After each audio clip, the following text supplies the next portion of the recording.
Well, Honda are best known for their front-wheel drive cars. Brett Dickey's Prelude behind me has bucked that trend a little bit. Brett, when you decided to build this car, obviously the Prelude comes from the factory looking nothing like what we've got behind us here, and of course front-wheel drive, and it's definitely not powered by an F20. So what was the impetus for this build? Look, the main reason we went down this way is for something aerodynamic, to run in sports sedans. Obviously, we don't want to go the way of like an Escort or something like a house brick. We wanted to get something, a little bit of aerodynamics behind it, something that was always a bit of a wedge to help us through the air to start with, and then obviously, feed some power into it, and you're making a decent race car. So you're a Honda guy through and through as well. So obviously the Honda was a sensible option there. Front-wheel drive versus rear-wheel drive, and there's proponents for both. What's your take on that?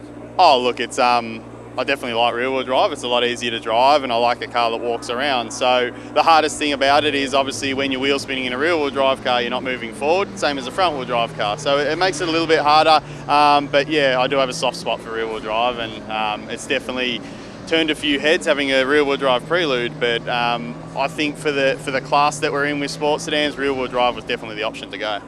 Just focusing a little bit on the driving aspect, would it be fair to say, in your opinion, that a rear-wheel drive car with a reasonable amount of power in a race application, the driver input is a little bit more critical than front-wheel drive?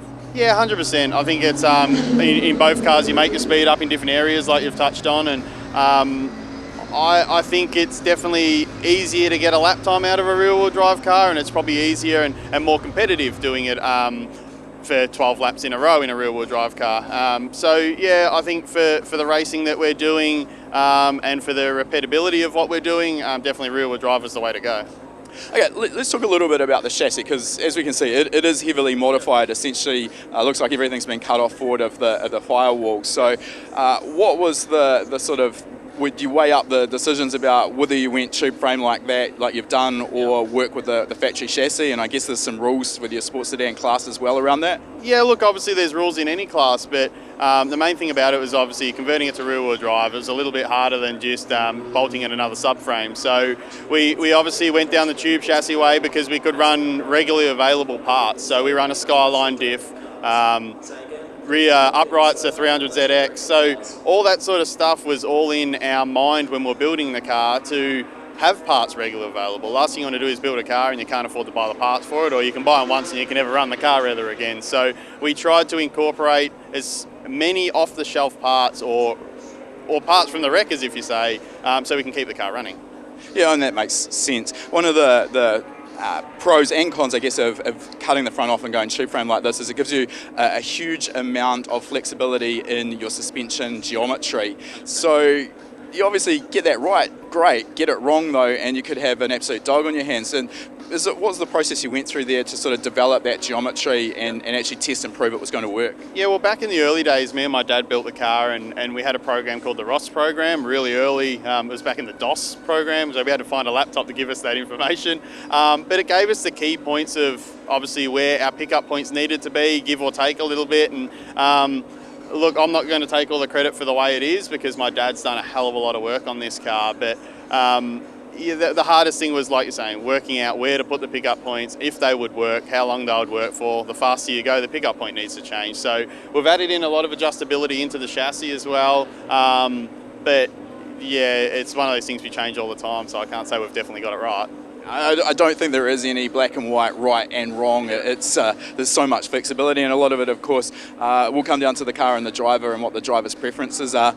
Let's talk about the powertrain in the car. So F20, as we've already talked about, can you talk us through the options available and why you went F20?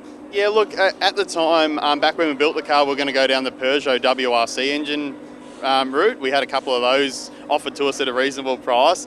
But we don't know how long we could keep them running for, and obviously the cost of keeping it running would have been another thing. So a friend of ours had an F20C sitting on the shelf and a couple of spares for it, and and it made sense at the time to go down that way because he was helping us with the R&D on that side of things. If we had to do it again, we'll probably go K-Series just to make it a little bit easier. Not many people carry parts for F-Series. And from what I understand, and I am not a Honda guru, but a lot of similarities between the F20 and the K-Series. And of course, given that the F20 only came out in the S2000, getting hold of those donor engines now is incredibly difficult and expensive versus a K-Series. Yeah, it's definitely hard. I think I'm the only person on Facebook at the moment that one pops up, I grab it straight away because it's not many times, and now people know what they're worth. So back when we started this program, people were like literally throwing them outside for $1,000. Now I think it's cheaper to buy a car.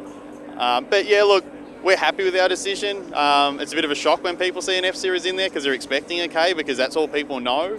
But yeah, we've done a lot of R&D and we're pretty happy with where we're sitting with the F now. All right, well, talk to us about that engine combination. What have you actually got in it in terms of componentry? So we've always run standard cranks in all our engines. So we rev everything to 9,000 and factory Honda warranty's 9,000. So standard cranks in this engine. We've got Eagle rods in this one. So we've done a deal with Eagle specialty products in the US. We've got Traum pistons in this, and we still run factory F20C camshafts in it. So we found that we just picked up a little bit more in the mid-range with the factory camshafts over some aftermarket camshafts, but look, it's all drivability, and when you're doing 12 laps in a row, you need that drivability to make it easier for yourself. I think it's easy for people to lose track of the fact that it's not just a peak power number. That's always the most important thing, and the drivability and the area under the torque curve or the power curve really are just as important when you want flexibility in the rev range. So I think that's sort of just, as I say, very easy for people to completely overlook and just go for that big number on the dyno. In terms of the head itself, Honda are probably known for some of the best flowing four-cylinder heads, certainly in my experience anyway, on the dyno. Was there a requirement given your sort of aims to go any further with porting on the head? So the head on this was hand ported by David Flood. He did all the porting on it, and it's one of those things, there's not much in there to move to start with, so we didn't want to take too much out of it. We essentially just gave it a clean. I did look down the way of going billet cylinder heads and all those crazy contraptions, but at the end of the day, it's a circuit car, it needs to keep running. It's all good to do one lap, but we probably do 60 laps a weekend 6 times a year. So we need to keep it running, and we just run a factory head with a little bit of polishing work, and they seem to make the numbers we need. Well, let's talk about those numbers. What sort of boost pressure you're running, fuel, and what sort of power is it producing? So it runs on ethanol, and boost numbers in race trim, we're probably running about 24 to 26 pound and pushing about 750 at the flywheel. So it's making decent numbers. As we touched on just before, we're trying to go the next step with the car now, so hopefully winding those numbers up, but obviously I don't want to creep the boost pressure up too high. We'll talk about the new developments in a second, but before we move on to that though, another key element with any race application is good oil control. Obviously the G-forces that the car's going to be seeing out on a racetrack are much higher than we ever see on the road, so what's the oiling system? Yeah, so we run a BDG dry sump tank. And their pump that runs with it. So custom sump, my dad made all that as well. So back then, like I said, no one really done F-Series, so we were the pioneer, and it didn't always work for us. But yeah, we built our own sumps, and on the setup that we run on this car, the pump isn't mounted to the actual sump of the car like you see on a daily engineering kit. So it's all separate. It runs off where the water pump and alternator used to be. So there's a lot going on down there, but it's just one of those things. We had to make the parts to make it work because no one had them on the shelf. I think that's a really good point that you've just made there, is that when you're choosing a platform to work with, it is important to understand what sort of aftermarket support is available, because, I mean, of course, you can always go and make your own parts and develop them, but that is always a more expensive and time-consuming route than something that you can buy off the shelf. So, I mean, all power to you there. You just mentioned about the dry sump pump not being mounted to the sump, so I just want to touch on that just for those who maybe aren't understanding. A lot of the dry sump setups we see, like daily engineering, you mentioned, the dry sump pump is integrated with the sump, which means that we don't need any external lines, whereas you've mounted the pump off the engine block, so the scavenge lines have to run from the sump to the pump. Yeah, it looks like a bowl of spaghetti under there. There's a lot of lines running around, and it's probably the downside, like saying it's for neatness of an engine bay.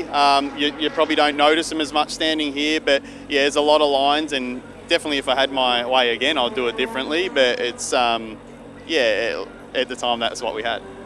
All right, let's move backwards from the engine. What's the transmission you've got behind it? Yeah, so we got the 6-speed TTI from New Zealand.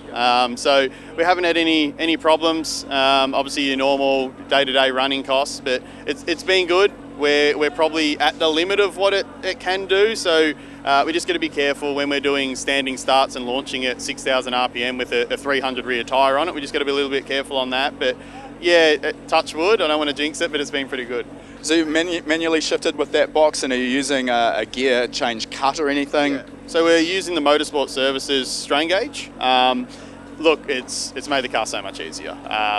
It takes out, I'll put my hand up, takes out that driver error of it. You just pull the lever and off you go. And yeah, it's a credit to those guys to make something so compact and have everything in the one gear knob. It just makes my life heaps easier. Yeah, we use the same gear knob on one of our own cars, and I mean that's a control gear knob.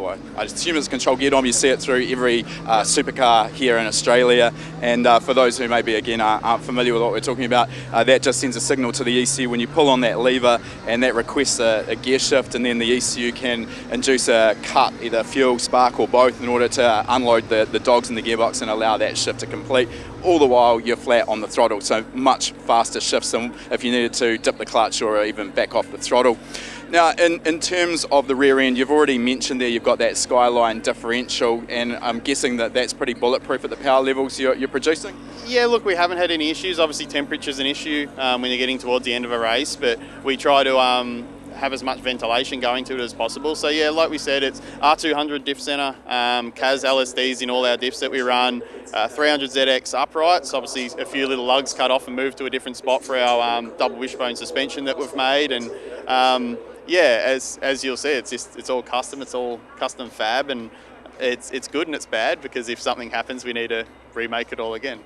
So just touching on that, you're running essentially sprint races, you've sort of said 12 laps or thereabouts, so no need to go to the extra complexity and weight of a diff cooler or a gearbox cooler for such short runs compared to if you were doing longer endurance style events? Oh look, we run obviously a gearbox cooler just because we thought that was getting up where the range where we didn't really want it, and obviously the gearbox is hugged by the exhaust, so that makes that a bit warmer. But the diff isn't really at that point yet. I reckon when we start winding some more power into it, I reckon we're going to get there, but right at the moment I think we're just at the comfortable stage.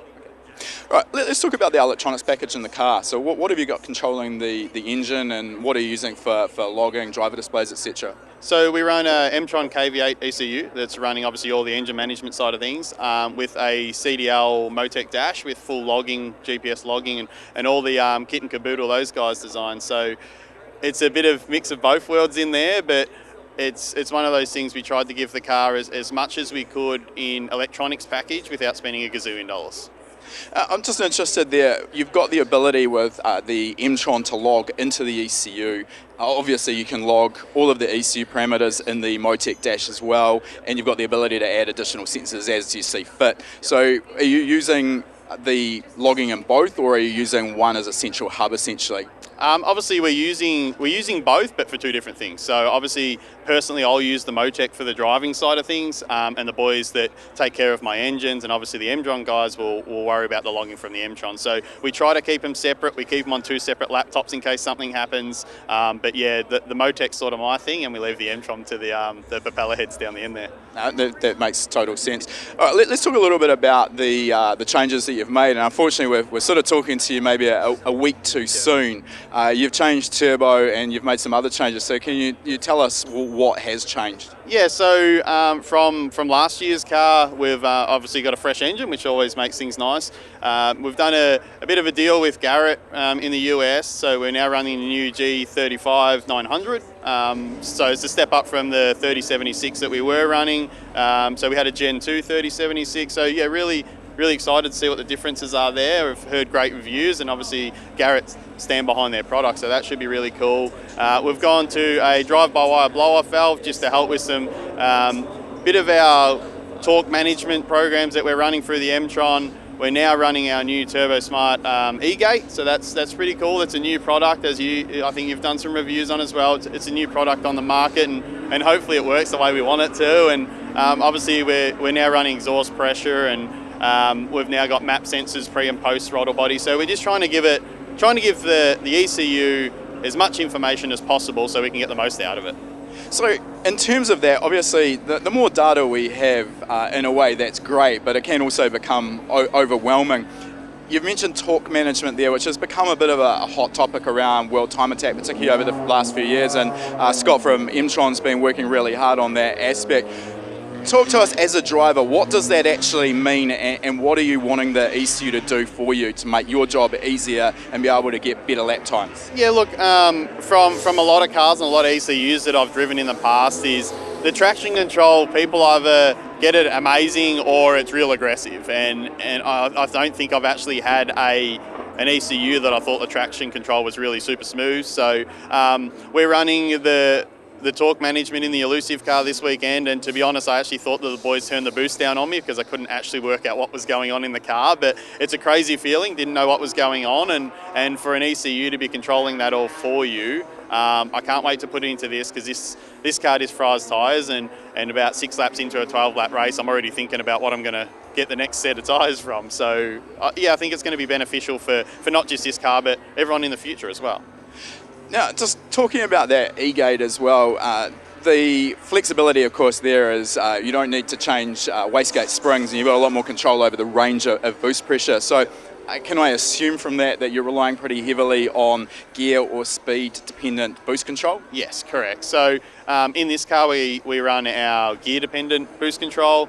It may change when we sort of get it into the window where we can start doing speed, but it's just a little bit hard, because if it breaks in the wheel spin, your speeds are a little bit different. You lock a brake, it might freak out. So right at the moment, we're just doing it by gear position, and obviously being a 6-speed, there's a lot of different strategies that can go into that. But yeah, hopefully, like you're saying, with the e-gate, it knocks out a few things that we don't need to worry about with boost solenoids and things like that, and hopefully everything's a little bit more streamlined. One other aspect I'm interested in, with turbochargers, they're really, really good at making boosts. So once you get to 100% throttle and you're at 24 PSI of boost or whatever it happens to be, as you back off the throttle to maybe reduce the engine torque, quite often you actually have to back a long way out of the throttle before the boost will actually drop enough to make too much difference. Are you incorporating throttle position based boost targets as well, or is it just purely gear? No, so it's definitely throttle based as well. So there's I think for memory off the top of my head, don't quote me, I think there's 3 calculations that will work into our boost strategy per. So I think it's RPM, throttle position, and also it'll be in gear as well. So there's a lot going on there. I won't comment too much onto that, because I know I'll probably get it wrong. Fair enough. Look, Brett, it's been great to get some insight into the car. Unfortunately, again, maybe a week too soon. I'd really be interested, given that we also run the GTX 3076 Gen 2 on our own car back home. Be really interested to hear how that G35 900 compares, but maybe we'll have to touch base once it's been on the dyno and see. Thanks for your time. No problems, thanks. If you like that video, make sure you give it a thumbs up, and if you're not already a subscriber, make sure you're subscribed. We release a new video every week. And if you like free stuff, we've got a great deal for you. Click the link in the description to claim your free spot to our next live lesson.